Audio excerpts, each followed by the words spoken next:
akan berkembang nggak nih kalau perumahannya sepi, ya gimana nih ada nilai investasinya. Betul. Seperti itu hal yang simpel aja sih sebenarnya Mbak Catherine.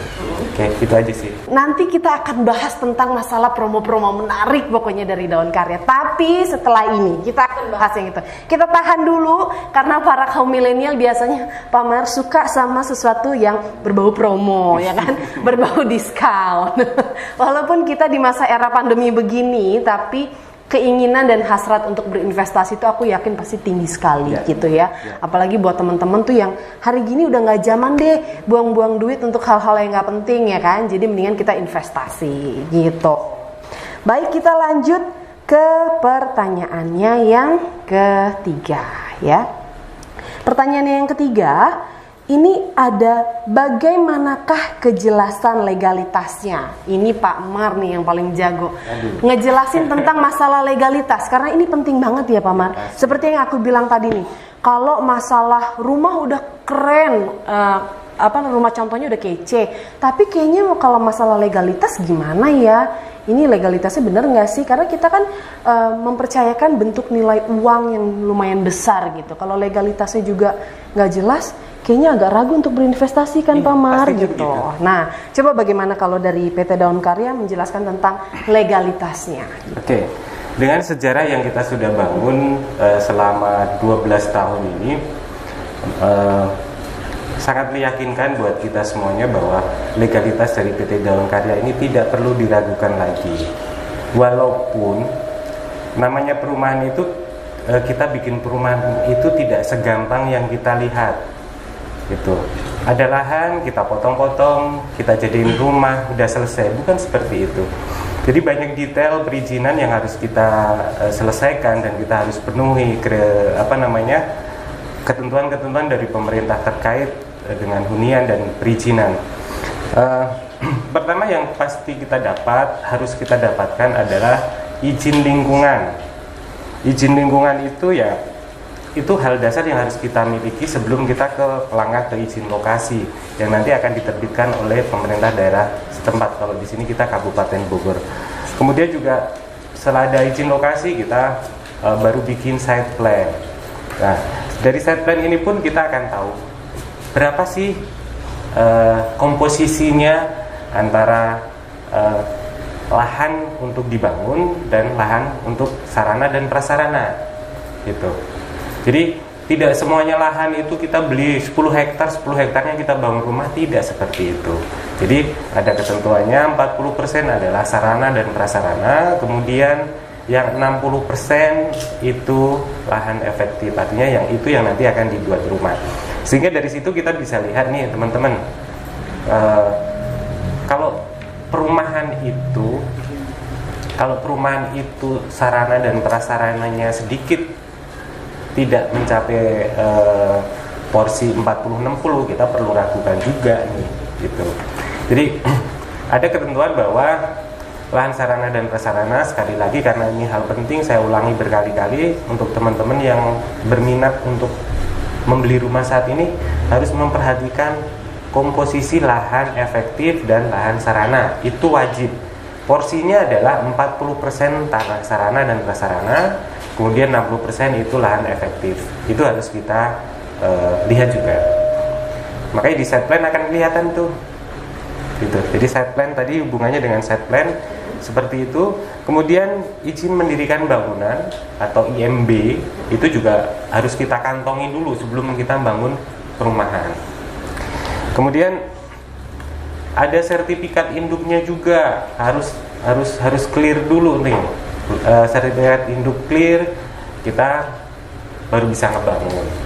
Kemudian ada namanya UKL, UPL, dari upaya pengelolaan lingkungan hidup atau dari dinas lingkungan hidup. Artinya kita ngebangun itu atau kita berusaha untuk membuat suatu proyek perumahan, itu tetap dampak lingkungan tetap kita perhatikan. Jadi itu beberapa detail aspek beberapa detail dari legalitas dari suatu perumahan yang harus dipenuhi.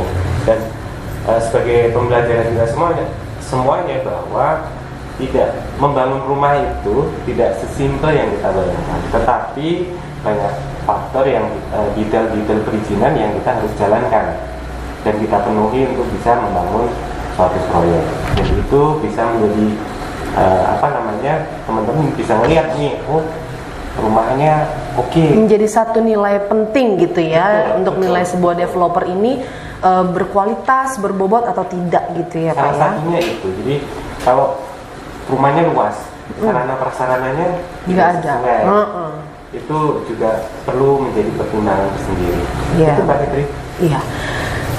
Begitu teman-teman milenial. Jadi pembahasan tadi yang sudah dijelaskan oleh Pak Marsudi ini menurut aku sih sudah cukup jelas sekali ya. Jadi mungkin teman-teman bisa screen capture juga tadi poin-poin penting yang dijelaskan sama Pak Marsudi. Jadi tentang izin lingkungan, izin lokasi, site plan, IMB induk, sertifikasi induk, UKL dan UPL. Nah, ini poin-poin penting yang harus kita cross check dulu mengenai tentang legalitas perumahan itu sendiri sebelum kita menentukan untuk berinvestasi di mana gitu. Sebelum kita masuk ke pertanyaan yang berikutnya, kalau aku mau tanya sama Mas Randy, gimana nih Mas? Kita udah sampai 3 pertanyaan ya kan? Ini mewakili dari kaum milenial. Dari apa yang sudah dijelaskan sama Pak Marsudi dan juga Mas Rizky, kira-kira di mata Mas Randy, bagaimana sih nih PT Daun Karya sejauh ini 12 tahun dan bisa mendirikan 8 perumahan?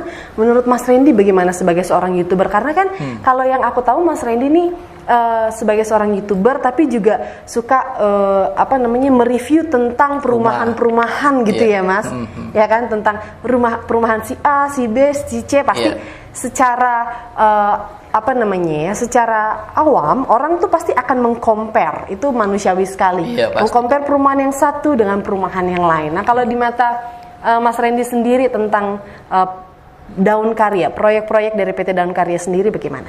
Kalau dari Daun Karya, karena kebetulan kemarin, jadi saya juga ada mereview nih perumahan dari Daun Karya, yaitu Avani Terra Residence sama The Paris 2 by Avani gitu ya. Kebetulan mereview rumah dari Avani sama The Paris tuh yang punya Daun Karya. Awalnya nggak direncanakan tuh, memang niat review aja buat di YouTube kan, buat konten gitu. Terus setelah melihat rumah, kualitas bangunan, terus lingkungan perumahan dan lain-lain, menurut saya sih kualitasnya nggak perlu diraguin lagi nih. Terutama kan dia rumah komersil. Rumah komersil ya, jadi di Paris 2 by Avani, terus Avani Terra Residence itu rumah komersil. Dan yang saya tahu selama saya mereview rumah itu, kalau rumah komersil itu identik dengan harga yang mahal nih. Dan yang bikin saya kaget waktu mereview Avani Terra, terus The Paris 2 by Avani, biasanya kan yang menjadi kendala buat kaum milenial nih ya, terutama anak-anak muda yang budgetnya terbatas gitu kan, tapi pengen punya rumah atau investasi, biasanya kendalanya di DP, booking fee dan lain-lain. Nah, pas saya mereview rumah Avani Terra sama The Paris itu yang bikin saya kaget adalah DP-nya ini kecil banget nih. DP sama booking fee nih, kalau nggak salah kemarin booking fee-nya tuh cuma 2 juta, terus DP-nya 6 juta, itu bisa dicicil. Dan yang sejauh saya review rumah komersil tuh nggak ada yang biaya awalnya serendah itu. Itu udah termasuk biaya SHM di situ, IMB di situ, BPHTB di situ. Biaya tetek bengek yang biasanya jadi momok tuh buat anak-anak muda tuh. Sebenarnya buat anak-anak muda biasanya untuk biaya KPR bulanannya banyak yang sanggup. Nah, pas saya review Avani Terra sama The Paris ini, itu yang bikin saya kaget sih. Untuk kualitas rumah komersil dan untuk rumah komersil DP dan biaya awalnya tuh murah hitungannya. Nah, ini juga nih sebenarnya membuka tentang promo-promo yang akan Gak sengaja dilanjutkan nanti gitu ya. Ini agak dikasih itu ya, kisi-kisinya gitu ya. Waktu review kemarin. Betul. Jadi akan ada promo yang begitu spesial dan menarik untuk para Anda teman-teman semua kaum milenial. Untuk booking fee hanya hari ini kita akan kasih promo itu booking fee hanya 1 juta ya Pak. 1 juta aja. Coba kalau hitungnya kalau kita jajan ya kan, kita ke mall, gak usah sampai seminggu sekali bayar, kayaknya bisa sekali makan, 2 kali makan gitu kelar deh. Ini 1 juta udah bisa booking fee rumah, tunggu apa lagi ya kan? Daripada dihabisin buat jajan, mendingan kita buat investasi. Nah gini, aku mau tanya, kalau di matanya Mas Randy sebagai kaum milenial, rumah komersil itu seperti apa sih dalam mindset kaum milenial nih yang seperti apa sih gitu? Kalau rumah komersil banget.